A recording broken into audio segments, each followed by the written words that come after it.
Shalom, terima kasih sudah menonton YouTube channel Marketplace Solusi Alkitab. Jangan lupa di like dan subscribe, bunyi lonceng semua. Caranya ada di bawah. Terima kasih. Tuhan Yesus memberkati.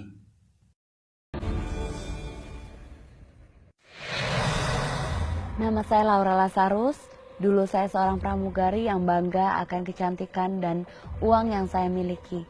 Dan malam hari ini saya akan menceritakan kisah hidup saya.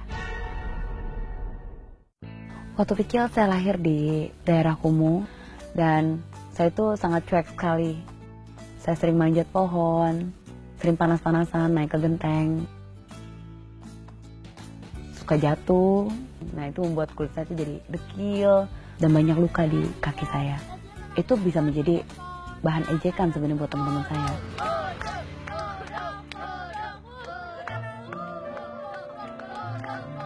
Nah, dalam hati itu saya sedih sekali. Saya ingat pada waktu itu mama saya bercerita tentang seorang pramugari. Lah, kok kamu murung gitu? Teman-teman ngajakin aku buduk, Mami. Emang aku jelek ya, Mi? Kata siapa kamu jelek? Anak mami itu nggak ada yang jelek, semuanya cantik-cantik. Seperti pramugari. Lala, kalau kamu pengen sesuatu, jangan lupa apa? Berdoa. Jadi saya cuma doa. Doanya mungkin simple. Saya cuma bilang, Tuhan, saya mau dong udah gede tuh jadi cantik. Dan saat beranjak dewasa, yang tadinya dekil, kumal, lama-lama mulai berubah menjadi lebih baik. Mulai rapiin badan. Dan dengan berbekal itulah saya memberanikan diri untuk melamar di perusahaan maskapai penerbangan.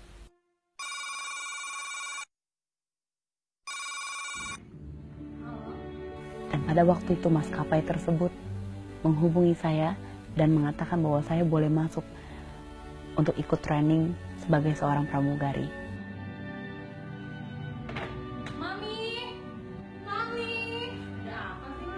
Saya lari ketemu mama saya peluk mama saya dan saya bilang, Ma, akhirnya kehidupan kita berubah. Saya bisa jadi seorang pramugari.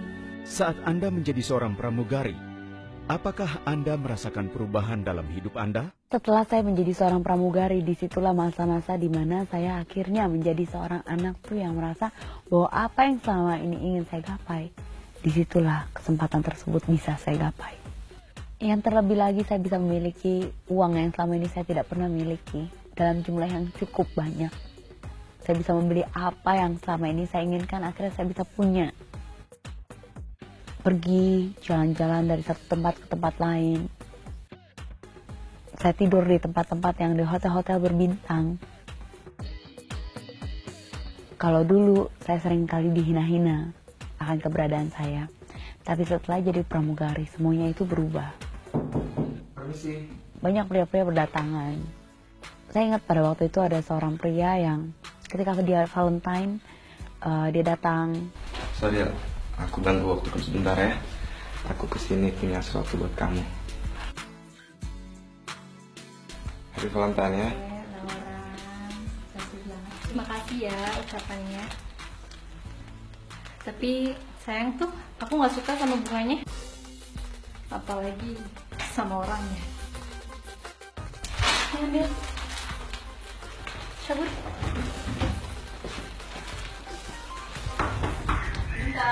Dan sikap saya terhadap keluarga saya, itu saya rasakan juga saya sudah mulai sangat sombong sekali. Lala udah pulang, kok nggak ngabarin mami dulu sih? Ya udah, kamu dulu itu dulu ya. Mami bikin minum buat kamu ya. Nanti kita ngobrol. Bentar ya. Gak usah lah. Aku mau tidur. Aku capek. Tiap kali pulang diajak bicara, tidak ada waktu. Jadi saya ingetin lagi sama dia, nah tidak boleh begitu. Mami kan pengen ngobrol sama kamu. Mami pengen tahu kabar kamu di sana gimana. Mami ini punya pikiran gak sih? Aku ini capek. Aku butuh istirahat.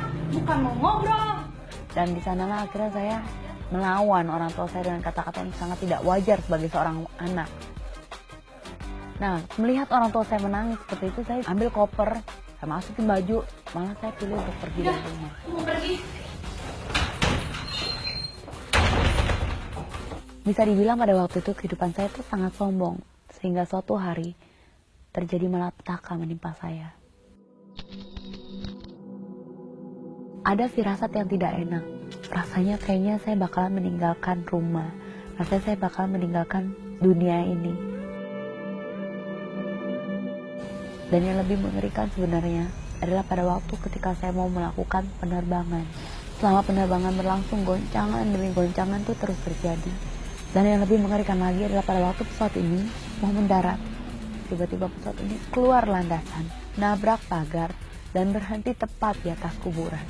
Kursi kami ini lepas, dan teman yang duduk di sebelah kanan saya itu meninggal ketika itu juga dengan keadaan kepalanya itu remek gepeng. Hari itu adalah hari yang paling menakutkan dalam hidup saya.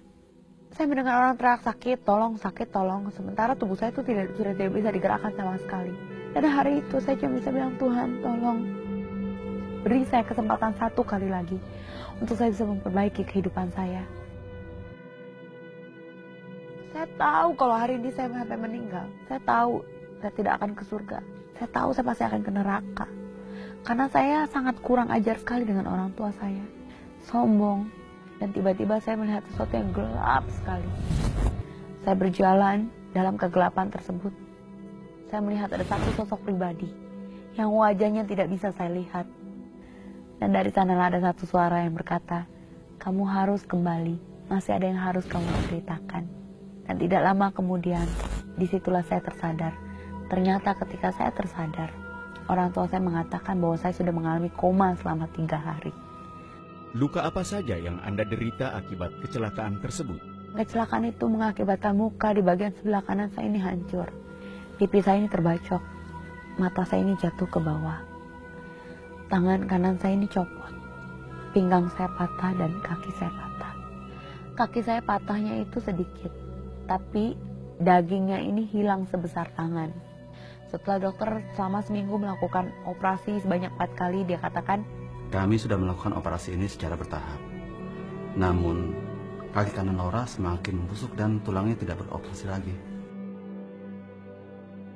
Maka kami akan terpaksa mengamputasi kakinya, Bu.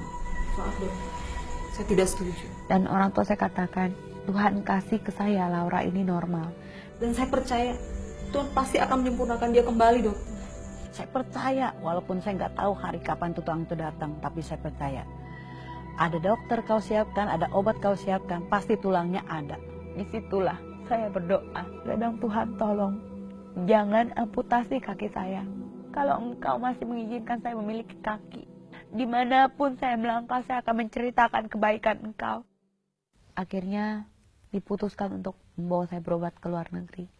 Apakah saat Anda berobat ke luar negeri, keadaan Anda semakin membaik? Di sanalah saya benar-benar mengalami proses demi proses yang tidak mudah. Coba mundur sebentar, Mi. Ketika saya lihat wajah saya di kaca, di situ saya benar-benar kaget sekali. Rasanya kesombongan saya itu musnah pada saat itu juga. Saya teriak kencang sekali. Dia nangis itu dokter satu rumah sakit datang semua. Dia menjerit sepokotnya. Aku nggak mau hidup begini. Di situ pun saya baru bisa nangis. Ketika saya sedang dalam keadaan yang sedih sekali, Tuhan kirimin saya untuk saya bisa bertemu dengan seorang anak kecil. Aku gak mau, Caca. Kenapa nangis? Kakak jangan nangis lagi ya. Kakak pasti sembuh kok. Jadi kakak harus semangat ya. Lalu hal itu membuat saya bertanya kepada dia, kenapa kamu bisa ngomong seperti itu? Lalu anak tersebut tidak ngomong. Dia buka kakinya, dia kasih lihat kakinya itu sangat mengerikan sekali. Dari bagian pahanya itu kecil, sampai ke bagian mata kakinya itu gede banget. Aku terkena tumor di kakiku ini. Dan besok aku harus diamputasi. Di situ saya merasa sangat malu sekali. Masih ada yang jauh lebih menderita dibandingkan saya lewat anak tersebut. Akhirnya juga saya memutuskan untuk tidak melihat apa yang ada pada diri saya. Berhenti menangisi diri sendiri dan menatap maju ke depan dan bersyukur atas apa yang sudah Tuhan berikan dalam hidup saya. Ketika Anda bersyukur akan keadaan Anda, apakah kondisi Anda semakin membaik? Hari lepas hari, Tuhan pulihkan hidup saya. Mulai dari hati dipulihkan, hubungan saya dengan orang tua saya dipulihkan. Sampai akhirnya operasi saya ke-17 kalinya bisa dijalani dengan baik. Tulang yang selama ini dicari dapatkan di Amerika. Dan akhirnya saya bisa berjalan kembali normal tanpa alat bantuan apapun. Wajah saya sekarang akhirnya dokter operasi sebanyak 4 kali dan dokter taruh plat metal seumur hidup saya di bagian pipi sebelah kanan. Itu merupakan satu anugerah yang luar biasa buat saya. Banyak hal yang Tuhan buat dalam hidup saya. Ketika saya putuskan untuk tidak lagi melihat masa lalu, bertobat, minta ampun sama Tuhan atas apa yang sudah saya lakukan. Dan dia buktikan bahwa dia memang Tuhan yang sangat luar biasa. Seperti apa pandangan Anda saat ini tentang kecantikan dan kesuksesan yang dulu menjadi impian Anda? Lewat kecelakaan itu jelas mengubahkan pemikiran saya tentang kesuksesan dan kecantikan. Karena segala sesuatu yang diperoleh, itu semua dari Tuhan. Jadi untuk apa lagi kesombongan itu saya pegang, kalau segala sesuatunya bisa dihancurkan dalam seketika. Kalau dulu saya lihat Laura sangat sombong sekali, kalau dia ngomong apa nggak terima. Tapi setelah dia bertobat, dia mulai kegiatannya sering berdoa, dia ikut kegiatan rohani. Saya berterima kasih Tuhan Yesus sudah menyelamatkan Laura, juga menyembuhkan, dan saya bersyukur Tuhan Yesus baik. Bagi saya, kehidupan saya yang sekarang adalah hal yang luar biasa yang Tuhan berikan. Ini adalah bonus dari Tuhan, kesempatan kedua untuk saya bisa memperbaiki kehidupan saya untuk menjadi lebih baik daripada yang kemarin. Dan dari situ, saya sangat bersyukur akan kebaikan Tuhan Yesus, karena Dia telah menyelamatkan dan memulihkan hidup saya.